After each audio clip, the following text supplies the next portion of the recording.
7 hands. Awesome, good number. So the committee must also be experienced for the same. I have observed that the group chat has a lot of participants. Even if we put aside the secretariat and the executive board, that leaves a good amount of experience in this we see. All right.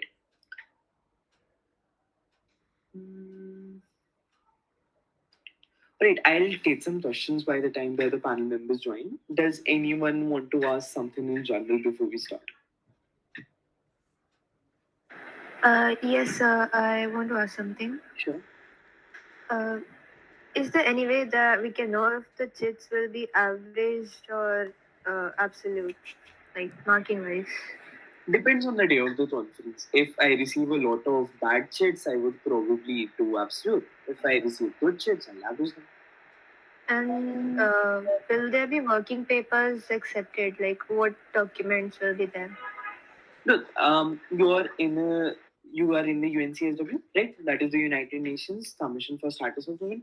It is a functional commission under the EPOSOC, right?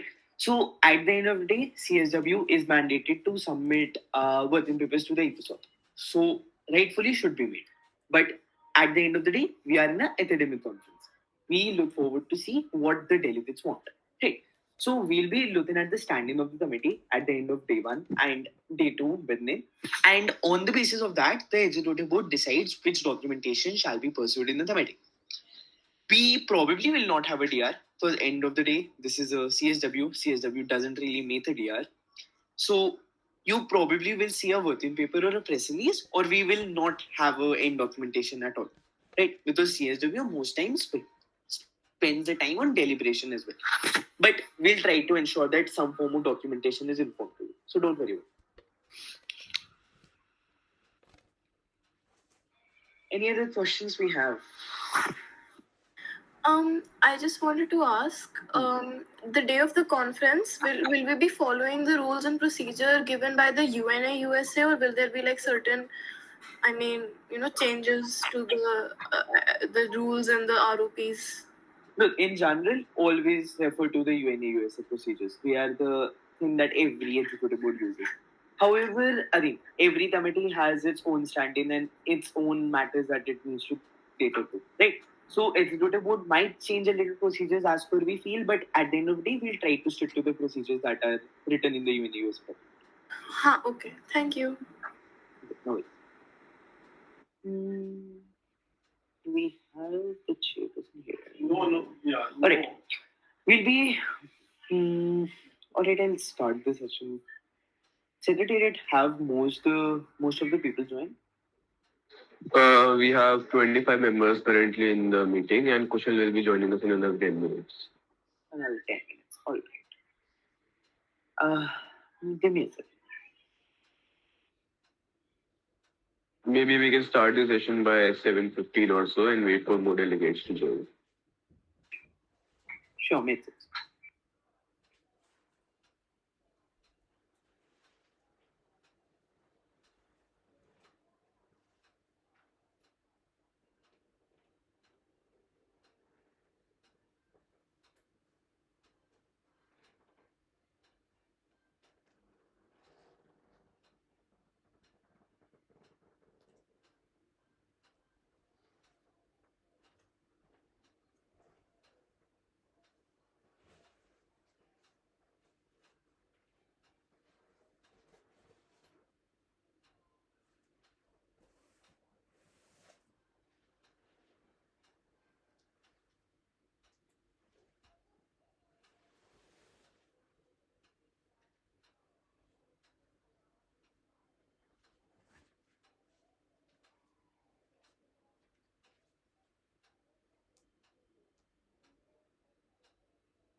All right, everyone, by the time the other panel members join, I'll start with the very basics of what committee you are standing in right now. All right. So, as most of you are already aware, you are going to be representing your nation in the United Nations CSW, that is the Commission on Status of Women. How many people here are aware of under which primary organ of the United Nations lies the CSW? ECOSOC? Perfect answer. But try to raise your hands before you answer anything. Sorry. No worries. Alright.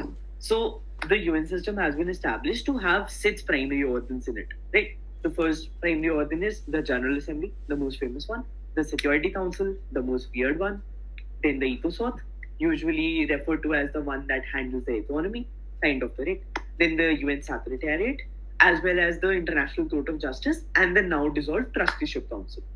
So now the functioning of the United Nations system is very broad as a whole.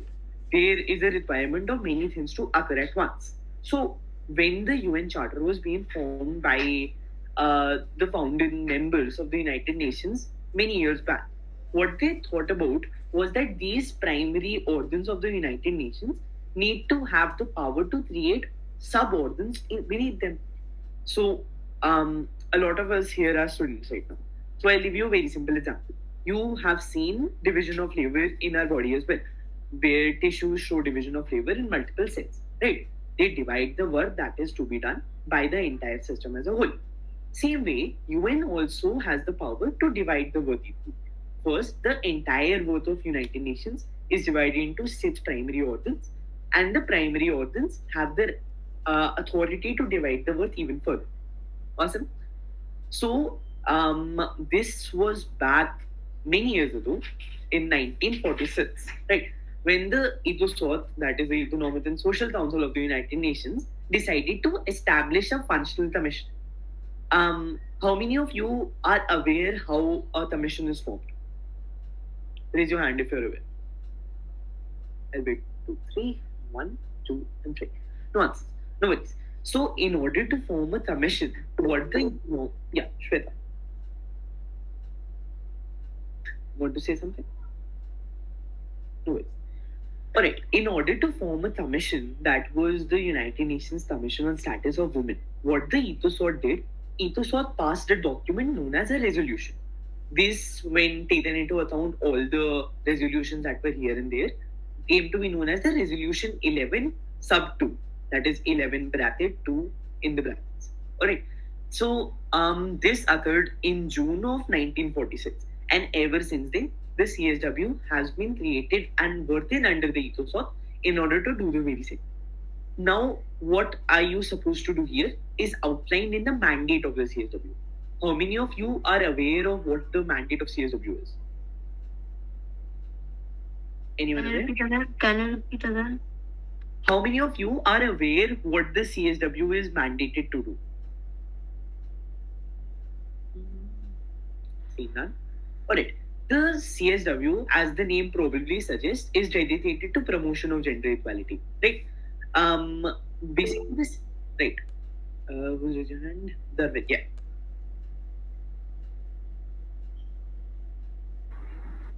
Darwin, you want to say something?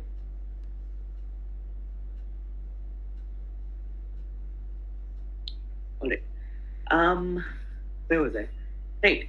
The primary purpose of CSW existing is in order to promote gender equality, particularly equality for women. Make sense?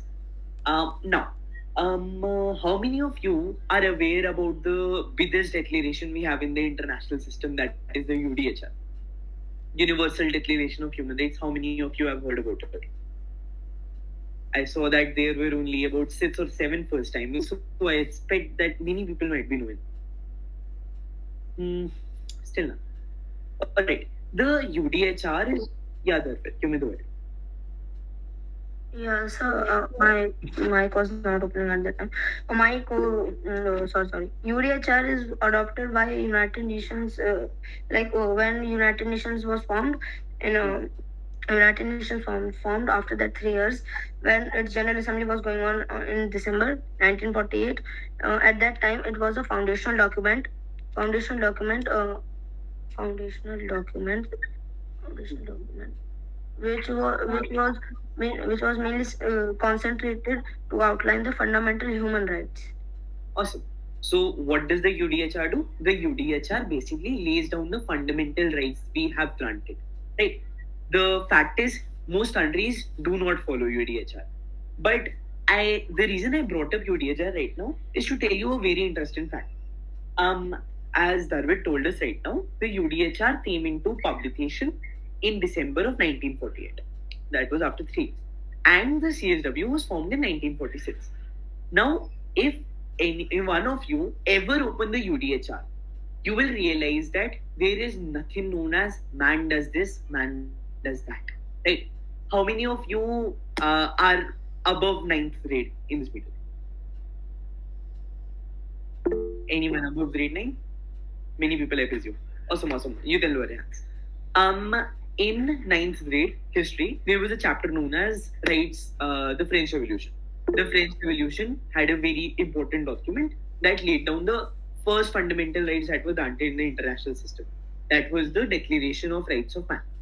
How was the document ultimately publicated in? It was that man is born equal, man has equal rights, right? That way.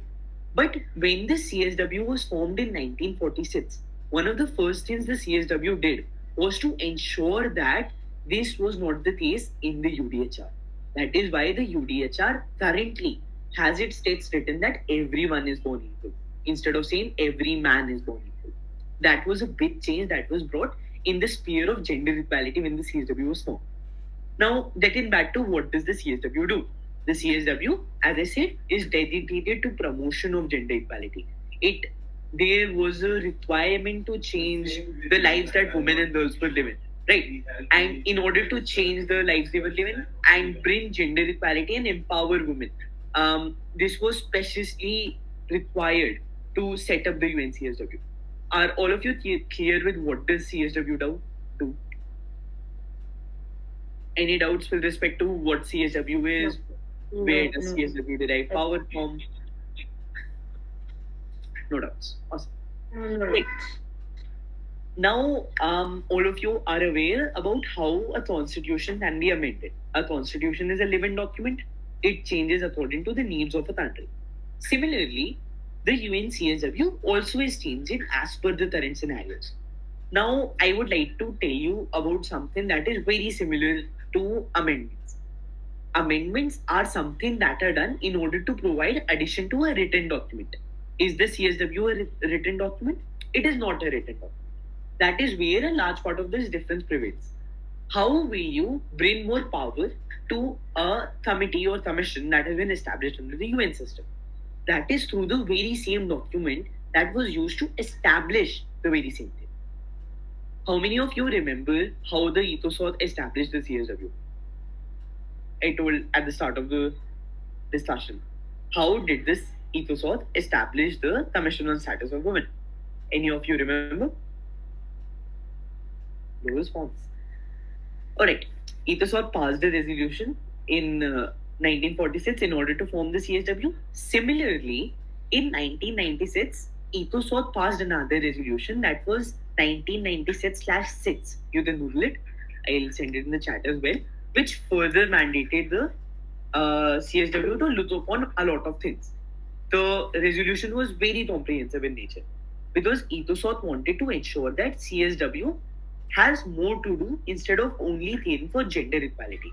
Now, what were these special things the CSW was now mandated to do? It primarily was not just limited to spreading empowerment of women, but now the Ethosauth felt that the Commission on Status of Women needs to take a leading position in ensuring that a very important document is upheld. What was that very important document? That was the Beijing Declaration. How many of you are aware about the Beijing Declaration and platform? Beijing Declaration and the platform for action that was signed for the influence of the global general policy in 1995. Yeah, 1995. If you ever research about the Beijing Declaration, you will always find that when multiple scenarios related to CSW are mentioned. In the bracket, they write BGN plus 5. What does BGN plus 5 mean? It means 5 years after the BGN declaration. So, what was the BGN declaration all about? The BGN declaration was a document that was signed by the Fourth Women Conference. Right. So, there are multiple conferences that the UN organizes. Similarly, 3 conferences based on women empowerment were already organized. In the 4th conference that UN organized for women, that was known as the Beijing Conference, a very prominent document was signed here. That was the Beijing Declaration and Platform for Action. So the ECOSOC in 1996, Beijing plus 1, that is 1 year after the Beijing Declaration, felt that the CSW now needs to ensure this document is upheld as well. And that is how the current mandate of CSW came into effect. Now the CSW is not only mandated to promote women empowerment and advocate for gender equality, but CSW is also mandated to look over the Beijing Platform for Action at regular basis of time. Clear? That will wrap up all the discussions for the CSW and where does CSW stand over here. Do we have any doubts pertaining to CSW as a whole? No. All right. Anyone who has a doubt? Or I'll start with ROBs then. Same man. All right. Saying that we have 38 participants now, how many of you are first timers here? What did you say? How many of you are first timers? Doing your first one? No. Many. Looks like we'll have to start from the beginning. Alright. You can lower your hands. We have 17 first timers in this training session. Good. Not bad. Alright. Alright. So whenever we do a UN committee, there is something known as a UNA USA rules of procedure we follow. Whenever we do any form of event, there is some guideline that we have to follow, right? For the purpose of UN committees and model UNs, there is a specified type of procedure that we have to follow in a UN committee, right? So the procedure primarily goes like, first of all, you have to establish where you are seated at. All right. In order to establish what you're seated at, you say the name of the committee and you say what the committee will discuss. All of you are aware about what the agenda item for this committee is. That is about the women equality and gender pay gap. Right. So when the committee will begin, you all will have to establish a seating session of the CSW that now UN CSW will start deliberations and you will have to set the topic or the agenda as the deliberation on the gap between legislation and the entire agenda that the secretariat has given you. If you have not seen the agenda, check the WhatsApp description. You'll find the agenda there. Agenda basically means the topic for deliberation. At the end of the day, everything you do in the 2 days of academic conference that you are attending is going to be discussion about the very same agenda. Right. Moving ahead, the procedures have 2 types of speeches that are involved over here in order to establish debate in the committee. Please note over here, if you're giving the model UN for the first time, model UNs are not debate competitions. You are representing different delegations here, right? So if you are representing the country, you are here to place your country's view on a specific topic. You are not here to place your own view as a specific and lone person that belongs to India. You are representing the entire nation that has been allotted to you. So you have a lot of responsibility over here. Now, in order to place this stance, model UNs provide you with 2 types of speeches. Multiple types of speeches actually, but for the sake of convenience for the first timers right now, I'll stick to only 2 speeches that prominently occur. First of all, let's take the example. Can all of you agree that we all live in Faridabad or Faridabad, Delhi NCR nearby? All of you agree? Raise your hands if you agree. Yeah. We live in Faridabad or NCR or nearby region. Awesome. Lower your hands. Now, say I want to go to, let's say I want to go to Rajasthan for 2 days. I go to Rajasthan for 2 days. I explore Rajasthan. But after the 2 days, I'll come back to Faridabad because Faridabad is my house. Faridabad is where I live at. I'll do my things at Faridabad and then I'll go for another trip. I am a very adventurous person. I like to go on multiple trips. I went to Rajasthan. I came back to Faridabad. I went to, say, Madhya Pradesh. I came back from Madhya Pradesh to Faridabad. Then I went to Mumbai. And then I at last came to Faridabad, where I finally lived. So I traveled a lot of places. But one thing you have always realized here is after every trip, I come back to Faridabad. Why so? Because Faridabad is something that where I live at. In model humans, the situation is very similar. There are two types of speeches. First is formal debate and other is informal debate.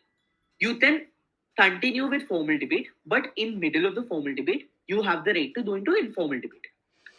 Informal debate is not free talk. Free talk is a different type of informal debate. So the formal debate at hand, that is the Faridabad here, is known as the General Speaker List. For short, GSA. You do not need to worry yourself with this big name, that is the General Speakers List. However, you need to know in order to know that what is currently going on. If I say the GSL, it means the list that is continuously run. That is my home place, and that will obviously go on forever. Unlike Rajasthan or Madhya Pradesh or Mumbai, which will stop at a point and not start again. Perfect. Now, the GSL revolves around country stances and your nation's view on the agenda item that has been provided to you. In your General Speakers List, the Executive Board expects you to place the opinion your nation has had on a specific topic up till now. Alright. Hardik, do you have a doubt? No, like it was by mistake. Correct. Now, what happens if I decide that I want to discuss a subtopic now? I have discussed enough of the general stances, and now I want to discuss some specific topic. That is done through something known as informal debate. Informal debate is has two parts to it. One is a moderated session, and the other is an unmoderated session. For short, these are known as mod and unmod. Alright. Say we are discussing the differences between the legislation and the reality about gender pay gap. If I feel that it is important to discuss the popular opinion about gender equality within this case, I feel that I'm not giving you any hints, I'm taking a random example, that we should now discuss that what does the people want? Do the people want equal wages for men and women? Do the people not want? So I can raise the motion. Motion means something you use to guide the committee. I can ask the committee, let's have a subtopic known as deliberation on what the public wants with respect to gender equality in pay. So in this subtopic, all the nations will present their view on whether the people of their nation want equal pay for men and women or they don't want it. After a specific period of time, this will exhaust itself. Exhaust means end. So after a certain period of time, the subtopic that is talking about the people's view on the same agenda we have will end, and we will return back to the general speakers list. Usually, what happens is we take 10 GSLs. We have 10 people who give their GSL, and then we ask you for motions. Either you can go into a subtopic or you can take some free time for yourself. What do you use this free time for? To chill? No, that is not the case. You use this free times to build alliances and trust among the different delegates that are present.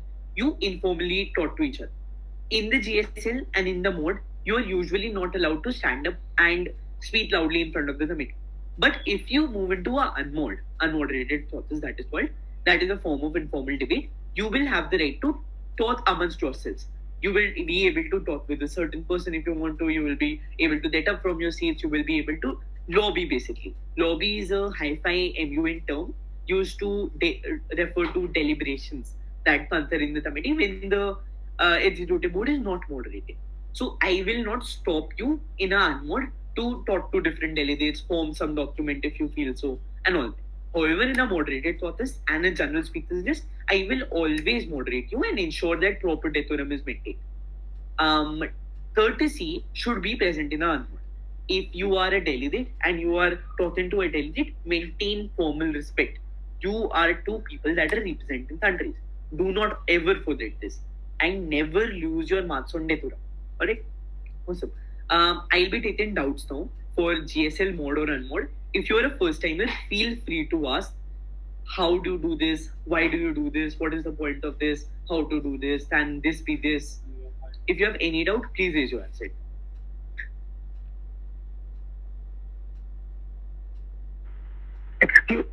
Excuse me, sir. Yes. Sir, will there be only debate or we also have to give speech?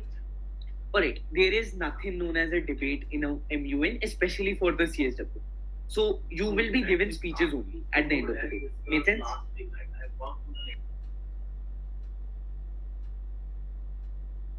Everything you do in a model UN revolves around you giving speeches. Now, it is just a term that we use debate for different types of speeches, but at the end of the day, it's your nation giving out the content it has. Alright, more doubts. I am sure most of you did not understand, so I'll repeat myself. If you have understood, if there are any doubt here, please clarify it. Sir, can you tell about the chits you discussed in the starting? Don't worry. Any doubt with respect to committee procedure right now? How does the committee function? Actually, can you please explain the GSL procedure once? Alright. General speeches list or the home list we have is a list that always runs in the background. It is regardless of the subtopics you have discussed. The GSL is a 90-second speech by default that revolves around the entire topic. In your general speeches list, we expect you to give a 90-second speech about the substance that your nation has to say about the topic that you have been provided. Made sense? Clear? Netri, I think. Correct. Now we'll be discussing a very important aspect of delivery studies. That is what to do if you have time left in your speech. Now, very often what happens is we write a speech and we get done with the speech in 80 seconds. However, you have been given 90 seconds to finish your speech. What do you do with the remaining 10 seconds? Also, at the end of the day, lies with you to decide. What are the options that you have when you have time left in your speech are known as yield. Yields, by definition and by English language, also refer to transferring of time. Make sense? So, say, all of you decide that we should have general speeches list for 90 seconds. You give a speech for 80 seconds. You have 10 seconds left. Now, I, in my capacity of the executive board here, will ask you what would you like to do with your 10 seconds. You will have 3 options in this context. First option is you give the time to me. You give the time to the dais and the executive board for us to use it as we feel. We will accept your time most often, but we generally recommend delegates to not give the time to us. We have plenty of time on our hands. The third option is that you give it to another delegate. Say you have a very nice friend, Philippines, which you talked about your entire speech. The 80 seconds revolved around Philippines, and now you want to give 10 seconds to Philippines. You can do so. You have the right to do so. In order to do so, ensure that Philippines is aware that you will be given the time. At last, the most important and crucial one after all, that is the yield to POIs. Basically, for simple language, I'll be saying yield to questions right now.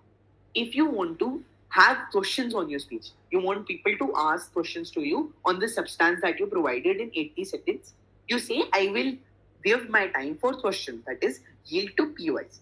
That is yield to questions at the end of the day. Now, I will recognize 2 people who raise their hands to ask you a question. They will ask you a question, you will answer the question. Very simple over here. Do we have any doubts in how would you yield your time?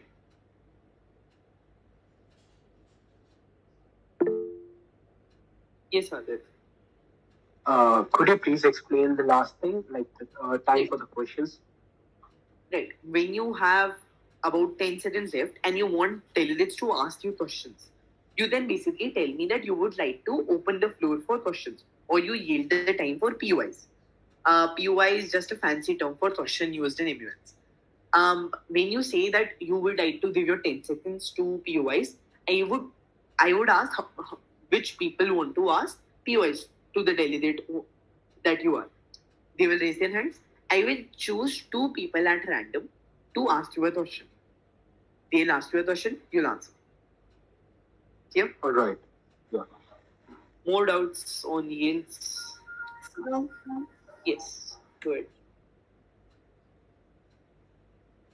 Good. Good. Good. Mishka, yes.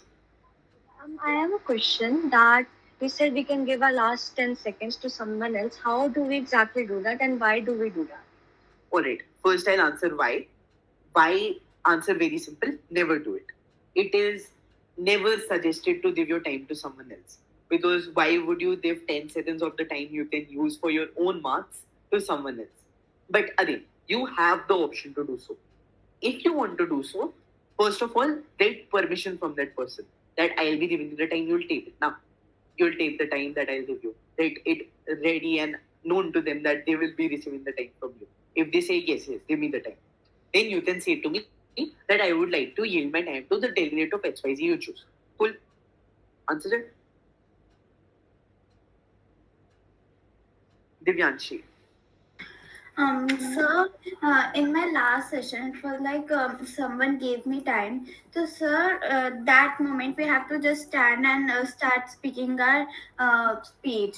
But, sir, if we start speaking that time and it's only 10 to 15 seconds, our speech will be half left. So should we restart it when it's our chance, or we should continue? Alright, the 15 seconds you receive are not for you to give your speech.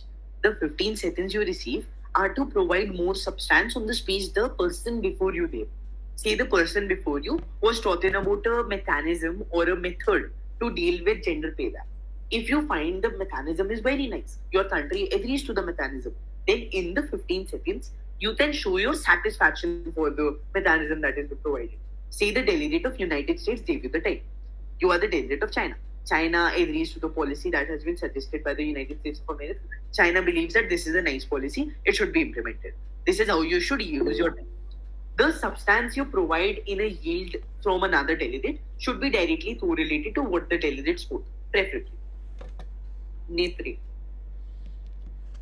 Actually, I want to ask if the time is left and we have asked for the PYQs and if these are not able to answer the question, so can we take a time or should we refuse at that time that we don't know the answer? Alright, if someone asks you a question and you are not aware about what to answer, you can say that I answer via chit. Chit is basically a small piece of paper that you will hand over to the people organizing committee around you. They will take the chit from you, that is the piece of paper, and they will give it to the delegate that asked you the question. So either you reply orally or you can reply via chat. And we can go on a research work also, or from the speech we have to take it only? From a POI. Yes. Usually it is recommended that you stick to what the delegate spoke. However, if you feel that a policy is clashing with what the delegate spoke, you can interrogate or ask the delegate about the policy as well. But at the end of the day, try to stick to the topic and try to stick to the speech. No, I'm like asking that we have like the devices, so can we go on research on that only, or we have to only delegate it from our speeches only? Preferably, if you answer orally, we'll be expecting you to know the answer to the question and form it without using internet. But if you choose to answer via chat, you can use the internet, you can search the internet for your answer. Okay, thank you. Alright. Arun. So if somebody yields me his or her time, so how should I use it, or what to do with that time that I am being yielded with? Preferably talk about the content the person yielded was talking about. Show your country's opinion on the content that was provided. You do not need to worry about this right now because it is very, very, very unlikely that this happens. And if it happens, you can clarify this in the committee itself. Okay, thank you. Perfect. Now, since we are talking about clarifications here, there are 4 more important things that you should be aware about in a model UN. The first thing over here is what do you do if you have a doubt and you want to ask something to the judge panel? You are not able to understand something. You are not able to see who is the next speaker. You want to understand when will the floor open for this, floor open for motions, when will the floor open for different documentation, and you want to basically ask the executive voter doubt. You say you raise your placard, that is a piece of let's say a small piece of cardboard that is given to you with your country flag on it, you raise it. It's same as raising your hand. We will say delegate of XYZ, what point do you raise to? Then you will say point of inquiry. I'll write this in the chat. It's spelled with the E in modules. You will ask point of inquiry. I am not able to understand this. Can you please clarify this XYZ? And we will answer your question. This is what to do if you have a doubt in the committee. Now, as I have already explained, there is something known as point of information, which is almost same as a question. Alright? Coming to the third type of point that is available, that is the point of personal privilege. What do you do if there is a problem that you're facing with respect to the logistics? Say your chit pad ran out. Say your pen stopped working. Say you feel that the fans are too fast. You feel that the AC is too high or something. You feel very cold in the committee. You want to go out or anything that pertains to your personal privilege. You then raise it by a point of personal privilege. So you can say chair, point of personal privilege. Can you please turn down the AC and we'll ask the secretary to do the same. In point of personal privilege, there is one more thing that you can utilize often. That is known as repetitions. If you see the delegate of USA giving the speech, USA fumbled over a point. You were not able to clearly hear what USA said in that line. You can ask the delegate of USA point. You can say point of personal privilege here, a repetition. Can the delegate of USA repeat XYZ line where he was talking about this? And we will ask the delegate of USA to repeat the line for you. Cool? Clear with these 3 points? Any doubts in these 3 points? Awesome. Now the last type of point we have at hand is a point of order. Now we are not going to tell you right now what type of point of order will be accepted. There are 2 types of point of orders. The first is a factual one and other is a procedural one. First, I'll explain procedural. Procedural basically means we, as the executive board, made a mistake. That we forgot to do this, we forgot your speech, we ended the timer too early, we forgot to ask you how would you like to yield your time, you forgot to do something. Basically, any error on the side of the executive board is raised to a point of order. Now, for a point of order that is factual in nature, if a delegate says something that is factually wrong, say a very common example we have in the circuit is the delegate of India said that Mumbai is the capital of India. Now, all of us are aware that Mumbai is not the capital of India. And in the reality, New Delhi is the capital of India. So you can raise your placard, say to me, point of order, chair, factual inaccuracy. The delegate of India said, whenever you have quotation marks in the line you're speaking, you say, the delegate of India said, quote, Mumbai is the capital of India. Then where you end towards, you say, unquote. However, that is logically false and factually false because New Delhi is the capital of India. Make sense? Any doubts in points? Sir, can you once repeat how can we address the judge? Address the Judgment there. Judgment didn't quite take you. Which point are you asking to? No, how to address the judgment for asking any question. You are asking the judge panel. In order to ask the question to the judge panel, you raise your placard or you raise your hand. We will ask you what point you raise to. You will say point of inquiry. I have a doubt. All right? Yes, sir. All right, perfect. I'll say you the point. Excuse me. Yes, Nitri. Actually, I am asking this question lately, but at the time of the mod and unmod, you explained it was not there. So can you explain it once? Mod and unmod? Yes. Awesome, I'll do that. This is the format for a point of order if we allow factual inaccuracy. Tushar sir will clarify more on if we'll be allowing point of order for factual inaccuracies, but this is the format if you use it in any of your conferences. Now, as in points, I'll return to the different informal debates we have. Now, say we have had 5 GSLs right now. Now I feel that there is a requirement to discuss a subtopic, or I want you all to discuss among yourselves to build consensus among yourselves. What I'll do is I'll ask if there are any motions on the floor. Say the delegate of motions on the floor basically. The delegate of USA might raise their placard and say, the delegate of USA motions to suspend formal debate. GSL is a form of formal debate, and enter into a moderated process, that is a mod, for total time 15 minutes, let's say, and per speaker time 1 minute or 60 seconds. On the topic, it's very big. It's very big. So this is a sample motion for a mod process. Mod. Now, what happens if there is another delegate, but the other delegate wants to enter into an unmoderated session? The delegate does not need to specify a per speaker time here.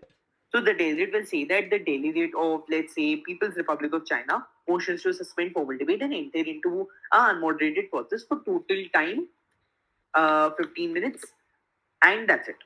That is all that's needed to be said in order to raise an unmoderated process. Any doubts in how to raise a mod and unmod? Or why to raise a mod and unmod?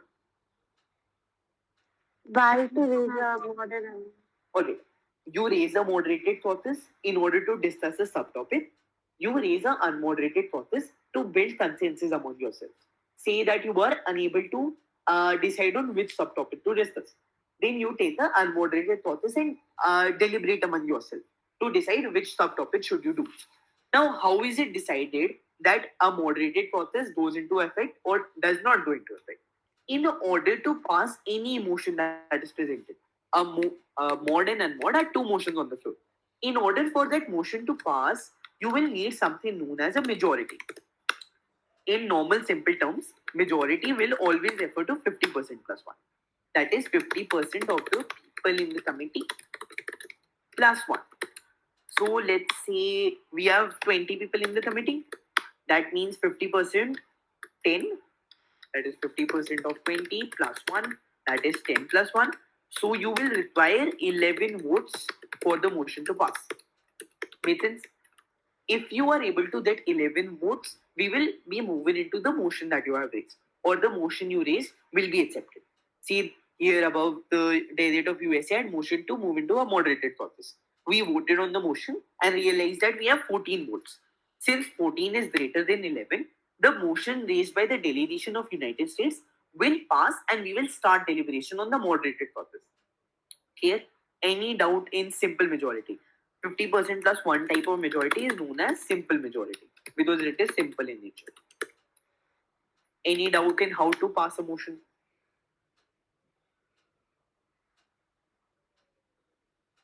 Alright, seen done. There is another important type of majority over here. But in order to start that, we will start to the very beginning of day 1.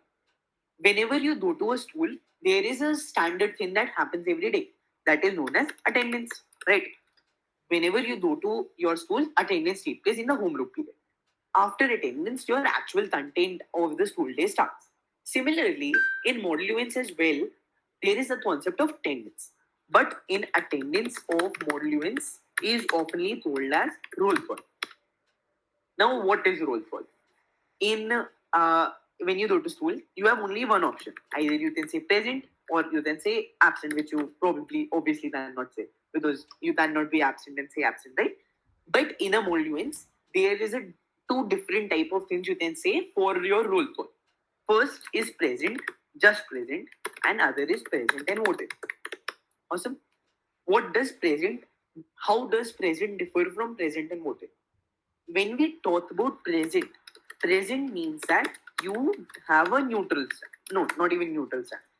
Whenever we choose present, whenever a big decision is presented, say at the end of day 2, USA has formed a document titled ABC. Now, ABC, everyone will be asked to vote on the document that is ABC. USA requires your vote in order to pass this document.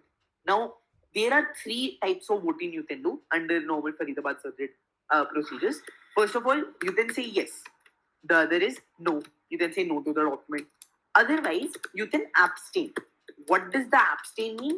Abstain means neither yes, neither no. Neither yes nor no. So you do not say yes, you do not say no. You do not vote on the matter. In order to abstain, you need to be present in nature. Only delegates that are present in the committee during roll call, can abstain. If you choose present and voting while I am taking your attendance on both the days, then you will not be able to abstain when I asked you this question. Made sense? Is everyone clear with voting stance and roll call? Any doubts here? Could you please repeat this? Actually, it is not. Whenever you are asked a very big question in the committee, say it is about a very big document that the committee wants to pass, then you will be asked to vote on the topic. At the end of the day, everything is decided through votes in the UN because it is a type of democratical system. So, whenever you are asked to provide your vote over here, you will have 3 options. You can say yes, you can say no, or you can abstain from voting. What does abstain mean? Abstain means that you are not voting. You are neither saying yes nor are you saying no. You are not voting on the topic that has been presented. But if you want to abstain in the future, you have to choose present in your attendance. If you are present and voting in your attendance, it means that you will be either voting yes or either voting no. Understood?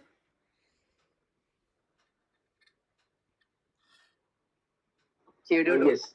Awesome. Right. So we have attendance cleared, we have GSL cleared, we have motions cleared, we have the types of motions cleared, that is moderated and unmoderated. We are now aware that what to do with the remaining time we have left in the speech, that is known as yields. Then we are also aware about what are the different types of points we have available in a model UN. Now I'll ask you all, do you want me to tell you what is a good speech or do you want me to take up chits right now first? Good speech. Alright, I'll vote on this and let's see which takes majority over here. If you are in favor of me telling you what is a good speech, how to make a good speech, raise your hand. 15, 16, 17, 18, 19, 20, 21, 22, going once, going twice, going thrice. 24 votes. Everyone know your hand? People that want me to discuss how to make good chits or what are chits first. We have 1. So we had 24 votes or now 0. So this is by absolute majority. That is the entire committee agrees, unanimous majority, that I will tell you what is a good speech now. Now, whenever you write a speech, always remember 3 questions you have to ask yourself. So the first question is, before getting into the questions, I'll explain you a very important concept in modules. The concept is known as foreign policy. What does the name foreign policy suggest? It means the policy in foreign affairs. That is the actual meaning. Policy in foreign affairs of a nation. Cool. Policy in foreign affairs of a nation. You, as a delegate, are representing your nation. So it is very, very mandatory to ensure that you are aware about what policy your nation has in foreign affairs. Right? So India has a foreign policy that we are kind of friends with United States. We are not at all friends with Pakistan. We are only economically friends with China. We are kind of military dependent on Russia. And we have kind of normal relations with Iran and Israel both. This is the foreign policy of India. The delegate of India is expected to show this policy. Now, then there is the delegate of United States. United States is a very close ally of Japan and almost the entirety of Europe. But USA has a negative foreign policy against delegate of Russia and delegate of China. So different delegations have different policies that they have to demonstrate in a model UN system. In order to ensure you are aware about your foreign policy, always try to ask the senior if you have that shapes your foreign policy for you. Or the best way to find out about one's policy is through the internet. You will find multiple state articles telling about the foreign policy you have. You have to analyze the different parts of your country's stand in order to comprehend your foreign policy. Any doubts in what is foreign policy? Alright. Now, elements of a speech. There are three primary elements in a speech, usually four, but I'll tell you three. Because the fourth you will learn over time.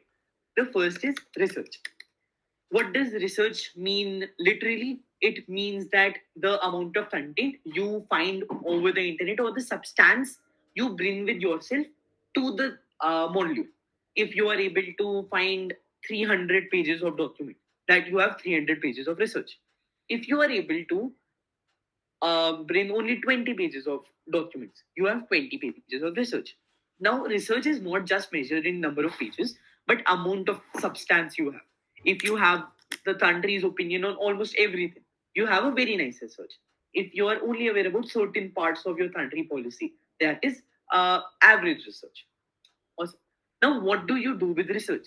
You use the research and do something known as analysis.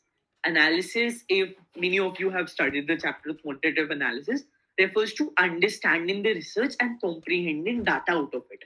In information technology, in our junior grades, we are taught that raw data needs to be analyzed and processed in order to change into information.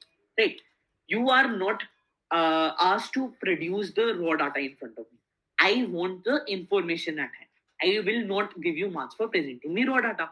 Because raw data तो मैं भी Google करके ढूंढ सकता हूँ. What is the difference in me Googling it myself and you providing it to me? There is a big difference, right? I expect you to analyze the data that you are bringing and produce something known as solutions. We have the problem of pay-gap over here. We are unable to find a solution to provide, we bridge the gap between legislation and the reality of the world.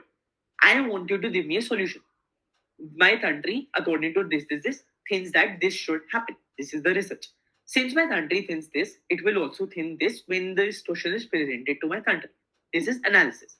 Therefore, my country would recommend the United Nations Commission on Status of Women to do this. This is the solutions. So usually the marking over in this matter is 2, 2, and 1, but it is not necessary. There is a fourth element of a speech that you also need to ensure in when you do to bid committees. Since we have a lot of first timers here, we will be not considering this element a lot. However, there is an element known as impact. Impact refers to the amount of impact by English vocabulary you had on the committee itself. You presented a solution, it changed everyone's thinking on the topic. Say the delegate of USA provided some mechanism known as doodle document mechanism. Here, any random name. Doodle document mechanism changed everyone's thinking. Now everyone aligns with what USA thinks. This is known as impact on the committee. You successfully impacted the committee to change their thinking. Impact is also worth a lot. Do not miss on this aspect while making your speeches. So 4 elements of making the speech: research, analysis, solutions, and impact. I will not give you marks for raw data. You need to provide me information. Awesome. We are almost hitting the 1 hour mark and we are almost done too. Alright. Now getting back to the 3 questions I wanted to present to you. First of all, does the content violate your foreign policy? Does the content violate your foreign policy? That is the FRP. This is the first question you ask yourself. If the answer is yes, drop the content. It is a bad speech. Anything you say that ultimately goes against the views of your nation is bad. Only if the content does not violate your foreign policy, you should say it. Only. The next question you have is the content important enough to be said? Say you have a very line that is very dramatic in nature. It is funny. It will make the committee laugh. But is it important to be said? Will you think that you deserve marks for that line? It will add a thematic aspect to the committee. But in terms of substance, does the line add to your content? If it does not, if yes, only proceed. And obviously, if no, drop the content. Drop the content as in drop the specific part that is not important enough to be said. The last question you need to ask yourself in this matter is the content common knowledge? Common knowledge is a term that is used synonymously with general knowledge. Say there is a very, very nice document known as UDHR. I found my country's pledge in this commitment to UDHR. My country likes the UDHR. So, should I explain to the entire committee what is UDHR? Is it common knowledge for the committee that what is UDHR? You need to ask yourself this. If you think that the committee, which is filled with diplomats of different countries, let me remind you, you are in a UN sitting over here. So every person in the committee is representing the nation and has had tens and 15 years of training in the specific international field that they are in. So do you not think they will not know what UDHR is? They obviously do now. If you think that your content is common knowledge, if yes, drop the content. If no, proceed. Awesome. So, in order to check your speech, you ask yourself 3 questions. Does the content violate your foreign policy? If no, proceed. Is my content important to be said? If yes, proceed. Is my content common knowledge? If no, proceed. These 3 questions ultimately will help you form your speeches. I do not expect you to spam random documents together. UN has passed resolution ABC, then resolution XYZ, resolution MNO, resolution A, resolution B, resolution 578, something. You need to provide me analysis and solutions that put into the substance that you're providing to me. If you talk about a specific resolution, provide me why have you mentioned it. I need to know the reason to give you marks. Cool. Any doubts here? This is almost all you need to know in how to form your speeches. Any doubts you want to clarify, you're not aware about what to and how to form your speech, ask it right now. Because at the end of the day, you have about a week and some days left for the conference. So you need to prepare yourself. Does anyone have any doubt pertaining to how to make the speech? Or what is a good speech? Yes, Prishita. How exactly do we change our raw data into information? By analysis. Say, I found a fact on the internet that my country has ratified, basically, my country has signed the Beijing Declaration I was talking about. Does that mean that my country has an obligation to uphold the Beijing Declaration? It does. Because, after all, it is a signatory party. Right? So, the raw data was the fact that my country is a signatory. The analysis of this raw data is my country is actively doing steps to uphold the commitments we have in this principle and in this document. Make sense? Yes. Awesome. We had a doubt from Trishna as well. Trishna, you want to ask something? No. Alright. Any other doubts? I'll take up chits now. Chits is the last element of this and last segment of the training session as well.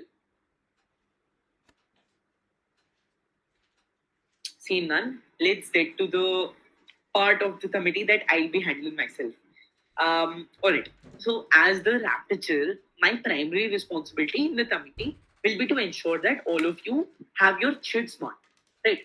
Now what are chits? Chits in reality are small pieces of paper. What do you use chits for? You use chits to write small letters, I call them. Small letters. Now you all are already aware, a letter has from and a letter has to. You write a letter to someone, you write it from yourself. So whenever you give me a letter to check, you will write from the delegate of XYZ to the delegate of ABC. This is how you write a letter, right? Delegate of ABC. This is 2 very important parts you want to have in your chit.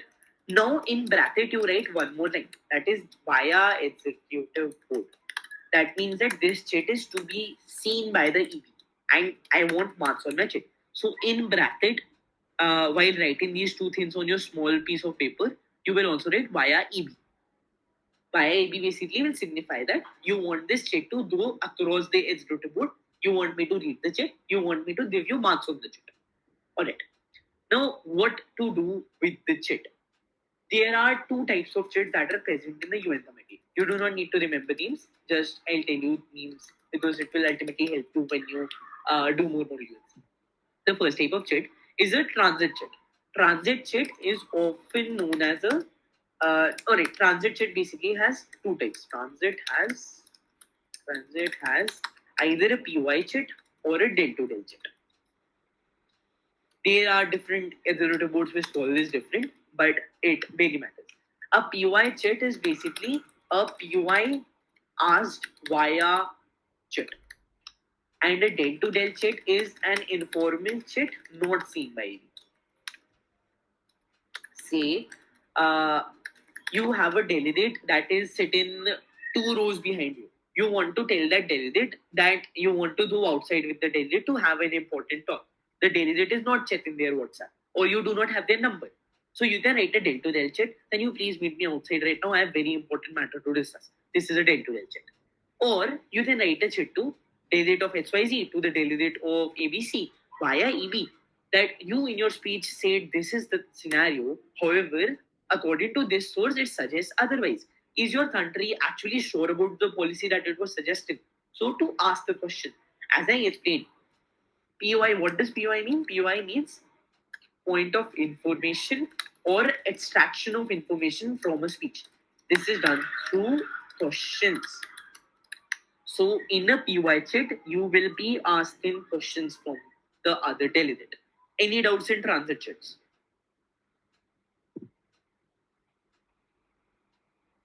Any doubts in transit chats? One. Sir, if we want, excuse me, sir. Hmm. If we want to give a chit to another delegate sitting far from us, so how can we give? You raise your you take the chit, you fold it in half, you raise your hand. There will be a person in the committee, a very nice person known as OC. OC in full form referring to organizing committee. That is a person who will take the chit from you and carry it to the chit that you want to give it to. If you have written via EB on the chit, the OC will give me the chit. If you have not written via EB, if you want to send a direct chit to the delegate, that is informal in nature. You will not write via EB. Not writing via EB means del to del. Answered? Okay, sir. Awesome. Do you guys want an example of a chit, preferably? Do you guys want? How many of you want an example of a transit chit? Raise your hands. One person. Alright. There are a few people I'll send a chit from. Alright, I'll send you a chit after the conference from. Oh my god, so many people. Alright, I'll send you a chit after the train session that shows an example of a POI that has been there. I'll send you a sample POI in the chat right now as well. I have a chit that I have from my previous seminar experience. Here. This Chit procedure once. Right. In order to write a chit, you take the small piece of paper, you write to which country, from which country, and via ID if you wanted to send it through me. Then you write the content of the chit. For example, I sent you 3 chits in the chat right now. The first chit, I believe it's 2 chits. It's 2 chits. So the first is from Malaysia to the Russian Federation. The delegate asked the extreme forms of capital punishment in accordance with Sharia law, something. And then basically questioned on the very same thing. Then the delegate asked in a highest authority in matters of justice. This was the question the delegate wanted to ask. So Malaysia wrote a chit to the Russian Federation, asking the very same. I'll get doubts. Priyanka.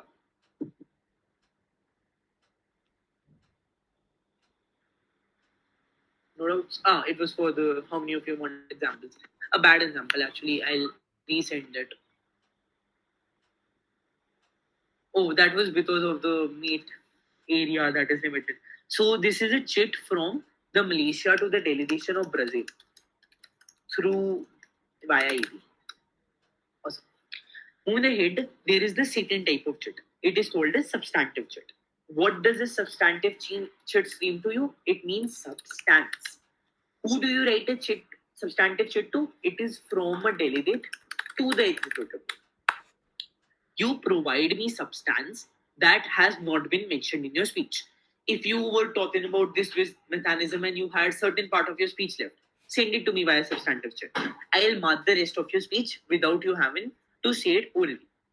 If you completed your speech and want to submit another type of substance, write me a substantive chat. I'll give you marks for the substantive chat. Make sense? I'll send another example as well. The example is not able to fit, but this is the example. This is a substantive. The Danish made it. This was a chit from Denmark to the delegate to the executive. Substantive chit. All right. Any doubts in chits? No, no doubt. Anyone has any doubt? Any doubts in general now? Because we have completed everything there is to know prior to the committee session. In regards to documentation, it will be explained on the day of the conference. We will notify you about position papers if they are necessary on the WhatsApp chat. For now, you are not required to make a position paper right now. If we have position papers, we will suitably notify you at a prior time. Any doubts now related to anything? Please raise your hands. If you want to ask any doubt, you are not able to understand a part of the agenda, you are not able to understand some specific line on the internet, you are not able to understand how international law works. Look, I am someone who is currently pursuing the specialization in international humanitarian law and international polity. It will be also intriguing for me and easier for you to clarify your doubts pertaining to international law right now. So if you are not able to understand difference between convention, a statute, what are resolutions and all, you can ask right now. I saw a doubt. I did not see the name. Chaitanya, I believe. Sir, I was just asking that as in speech we will give 90 seconds. So for our whole country or a person? As in a country we will represent two. You will be speaking from the behalf of the country that you are. So in a speech, this is a golden point. I forgot to tell you this almost. In a speech, never or always refrain from personal pronouns. In a speech, always refrain from personal pronouns. Always remember this point. You will not say, I feel this is wrong. Is wrong. You have to say, United States feels this, China feels this, or whatever your nation is, Malaysia feels this. Never ever use personal pronouns when you are addressing the United Nations, any type of committee, not just CSW. Always refer to yourself in the third person. Make sense? Any doubts with respect to this or any doubts in general? Now, this is just a doubt session.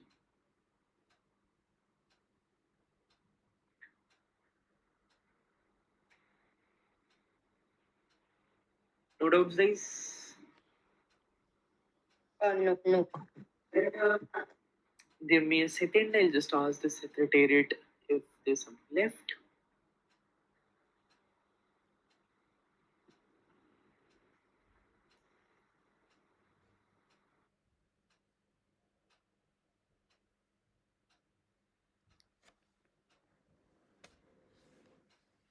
Alright, I'll tell you one more thing. In a GSL, the default time is 90 seconds. 90 seconds by default. So the general speech you have is always 90 seconds by default. If you want to, after the GSL is established, you can either increase or decrease the time. So if your committee decides that you want to have a GSL for 120 seconds instead of 90, you can do so. If you feel that you want a 75-second GSL, then you can do so. When you will be raising the moderated caucus, you specify a certain amount of time. You either specify that I'll raise it for 30 minutes with per speaker as 1 minute, 90 seconds, or you specify 30 minutes, 60 seconds, and all that. Please remember that the time of the GSL is always greater than or equal to the time of the moderated caucus. Make sense? So if you have a GSL of 75 seconds, you cannot have a moderated process of 90 seconds per speaker. The time per speaker of the GSL is always equal or higher. And in the circuit, mod process has a default time of 60 seconds per speaker. But again, this is up for you to decide. Alright, do we have anything else that anyone wants to ask right now? Or we can adjourn? Before that, I'll send you a good chart if you want to refer to where UN committees lie. I sent it on the chat. It is basically a flow chart that describes the UN system. Then everyone open the chart for me once. Raise your hands if you have opened the chart. People on mobile, don't worry.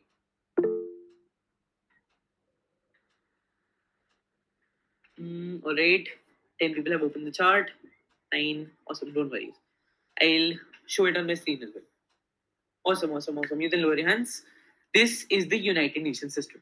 This is the entirety of the UN system that is existing in our world. Here, you will realize that these are the primary organs or the principal organs that were established by the Charter itself. Here, there is something known as the ethos that I talked about as the one that has established the Commission on Status of Women. Now, if we move over here, there is something known as functional commissions. Everyone then see functional commissions? Under the functional commissions, there is something known as status of women. And that is exactly what we are discussing. The UN system is very broad in nature. If you look at regional commissions are shared by the, let's say, secretariat as well as the ethosot, while they are primarily governed by the ethosot only, as all commissions fall under the ethosot at the end of the day. But functional commissions are directly run by the status of women, that is UNCSW. And they directly respond to the ethos. Are all of you aware that CSW cannot take actual action in nature? At the end of the day, CSW is an advisory body, right? If you plan to make any suggestion for the committee to do, always remember CSW is an advisory body in nature. It advises the ethos on matters. It cannot do anything on its own besides prepare reports and everything. Advisory body in nature is clear, UN system is clear. Alright, I believe we have covered everything. Any more doubts? If you do not have a doubt, feel free to leave. Hope you all. I want to ask in M1 that this is a long time. So how much time we will get for tea and how much time it will go on? Usually model UN start at 8 in the morning.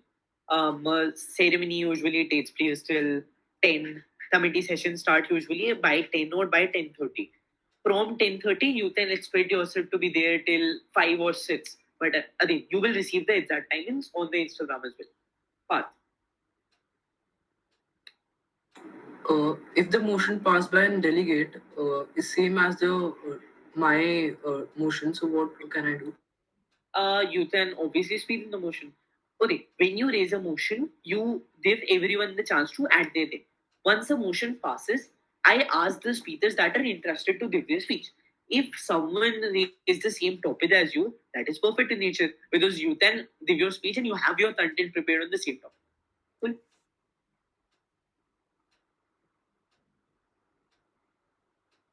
All right.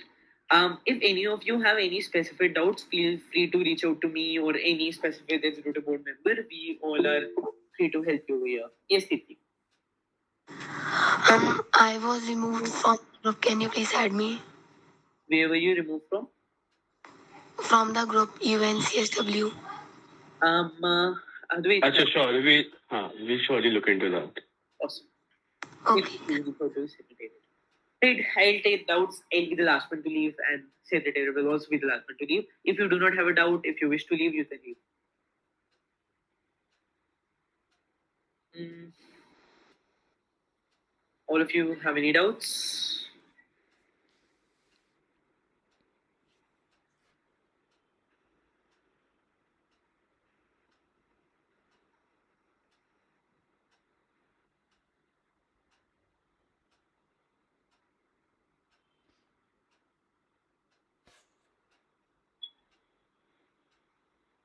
Any doubts? Tanmay, Manat, Meeta, Navneet?